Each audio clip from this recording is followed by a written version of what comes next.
Salut à tous, c'est Alexandra de la boutique d'astronomie Enastros à Strasbourg. On se retrouve dans cette nouvelle vidéo pour aller rechercher un astre du ciel profond. On est toujours avec les atlas, entre autres ceux de Monsieur Gadal.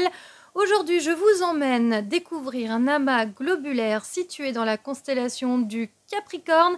Il a été découvert par Charles Messier en 1764 et il l'a répertorié bien sûr dans son catalogue au numéro 30. Situé à 26 000 années-lumière de nous, il a une magnitude d'environ 7. Alors je vois passer, j'ai vu du 6,9, 7,14, 7,8. Donc on va dire qu'il a une magnitude de 7.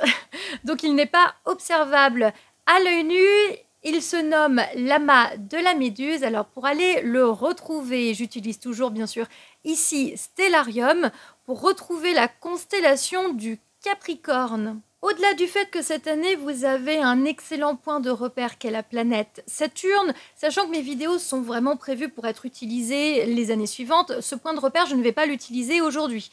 Donc pour retrouver la constellation du Capricorne, vous pouvez alors en été la retrouver avec le Scorpion et le Sagittaire, mais là ils sont déjà passés sous l'horizon.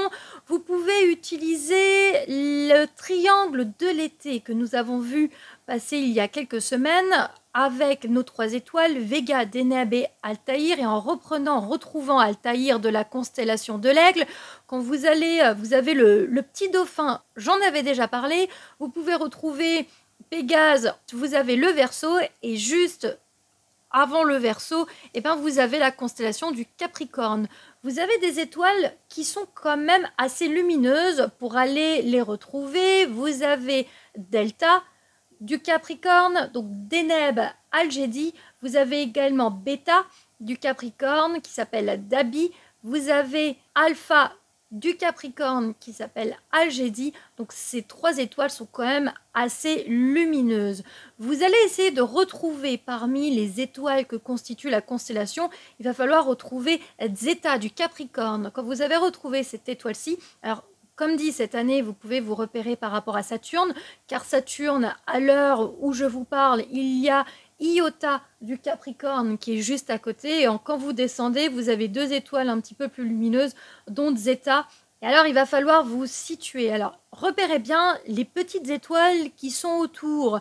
Vous en avez certaines qui sont répertoriées dans le Capricorne et puis d'autres non. Vous allez retrouver HIP 106 590, et il va falloir retrouver la 41e étoile de la constellation du Capricorne. Et regardez, l'amas Messier 30 est situé un tout petit peu à l'ouest de cette étoile. C'est quand même un amas extrêmement dense, puis surtout il y a pas mal d'étoiles variables dans cet amas globulaire. Il en a été découvert plus d'une douzaine, donc ce serait vraiment intéressant d'aller observer cet amas. Il est un petit peu bas sur l'horizon, donc je vous conseille de vous éloigner des lumières, des grandes villes, comme d'habitude bien sûr, pour finalement n'importe quel astre, mais c'est vrai que lorsqu'on est sur des astres un petit peu bas, on va quand même essayer de favoriser vraiment un ciel sans pollution lumineuse. J'espère que vous arriverez à l'observer. Je vous remercie d'avoir regardé ma vidéo. N'hésitez pas à vous abonner. Vous pouvez également me suivre sur les réseaux sociaux. Il y a le Facebook Enastros et l'Instagram Alex Enastros et enastros.fr. À bientôt. Salut!